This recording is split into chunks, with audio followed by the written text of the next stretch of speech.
অন্তর্বর্তীকালীন সরকারকে আলটিমেটাম দিচ্ছে, আগামী 2 সপ্তাহের মধ্যে আওয়ামী লীগকে নিষিদ্ধ করতে হবে। যদি আপনারা আওয়ামী লীগকে নিষিদ্ধ না করেন তাহলে ওই যমুনা ঘেরাও করা হবে। সরকারের 6 মাস অতিবাহিত হয়েছে, এখনো পর্যন্ত তারা আওয়ামী লীগকে নিষিদ্ধ করে নাই।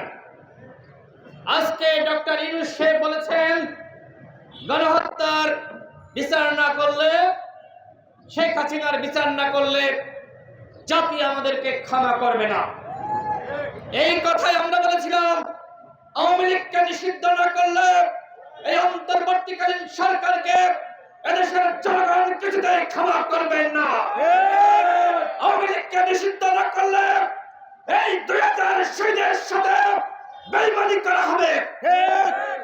আপনারা দেখেছেন জাতিসংঘ তারা বাংলাদেশে যে গণহত্যা পরিচালিত হয়েছে তার উপরে বিস্তারিত রিপোর্ট প্রকাশ করেছে।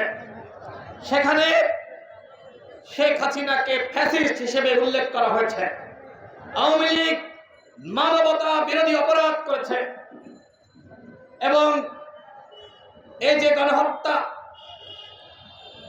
এই গণহত্যা পুলিশ, ছাত্রলীগ, যুবলীগ এবং আওয়ামী লীগ একসাথে এই গণহত্যা পরিচালনা করেছে।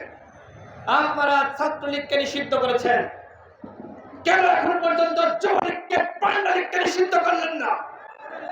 কেন শ্রমিক লীগকে নিষিদ্ধ করলেন না? যে অপরাধ ছাত্রলীগ করেছে আওয়ামী লীগ কি একই অপরাধ করে নাই? আওয়ামী লীগ ছিল গণহত্যার পরিকল্পনাকারী, সুতরাং সবার আগে দরকার ছিল আওয়ামী লীগকে নিষিদ্ধ করা, কিন্তু আওয়ামী লীগকে আপনারা নিষিদ্ধ করেন নাই। গণ অধিকার পরিষদ আপনারা দেখেছেন, আমরা শুরু থেকে গণহত্যার বিচার এবং আওয়ামী লীগের নিষিদ্ধের দাবিতে প্রতিবাদ জানিয়ে আসছি। এমনকি গত 5 ফেব্রুয়ারি 64 জেলায় মিছিলের মাধ্যমে মাননীয় প্রধান উপদেষ্টা বরাবর আমরা স্মারকলিপি দিয়েছি। এই উপলক্ষে আমরা 2টা প্রেস ব্রিফিং করেছি। আগামী 19 ফেব্রুয়ারি জেলায় জেলায় আমরা বিক্ষোভ মিছিল এবং বিক্ষোভ সমাবেশের আহ্বান করেছি। কেন? আওয়ামী লীগকে নিষিদ্ধ করার দাবিতে এবং গণহত্যার বিচার, গণহত্যাকারীদের গ্রেপ্তারের দাবিতে। আমরা এই অন্তর্বর্তীকালীন সরকারকে আলটিমেটাম দিচ্ছি, আগামী 2 সপ্তাহের মধ্যে আওয়ামী লীগকে নিষিদ্ধ করতে হবে। যদি আপনারা আওয়ামী লীগকে নিষিদ্ধ না করেন তাহলে ওই যমুনা ঘেরাও করা হবে। আওয়ামী লীগ গণহত্যা চালিয়েছে, এখনো পর্যন্ত ওই শহীদ পরিবারের আহাজারি, তারা ক্ষতিপূরণ পর্যাপ্ত পরিমাণ পায় নাই। আমরা দেখেছি আহতদের আত্মচিৎকার। এরপরেও যদি এই গণহত্যাকারীদেরকে গ্রেপ্তারে গড়িমসি করা হয় সেটি কোনোভাবেই ন্যায্য হবে না। প্রিয় বন্ধুগণ, আমি বক্তব্য বাড়াবো না। এই সরকার অপারেশন ডেভিল হান্ট শুরু করেছে। কখন? যখন ওই গডফাদার হাসিনা পালিয়ে গেছে, ওই গডফাদার ওবায়দুল কাদের পালিয়ে গেছে, ওই ফ্যাসিস্ট খুনি গণহত্যার নির্দেশদাতা আসাদুজ্জামান খান পালিয়ে গেছে।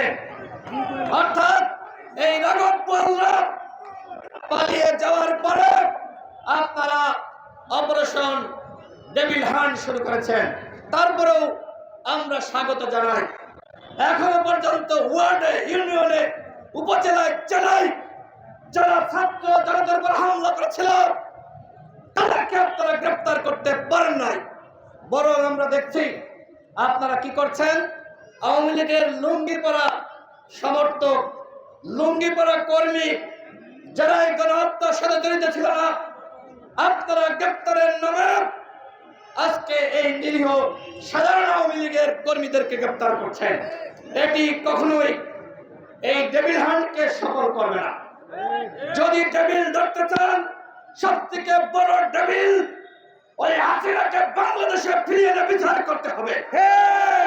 গণহত্যার বিচার যদি করতে চান, ভারতের সাথে যে বন্দি চুক্তি রয়েছে, ওই ওবায়দুল কাদেরকে ওই বন্দি চুক্তির বিনিময়ে বাংলাদেশে এনে ফাঁসিতে ঝুলাতে হবে।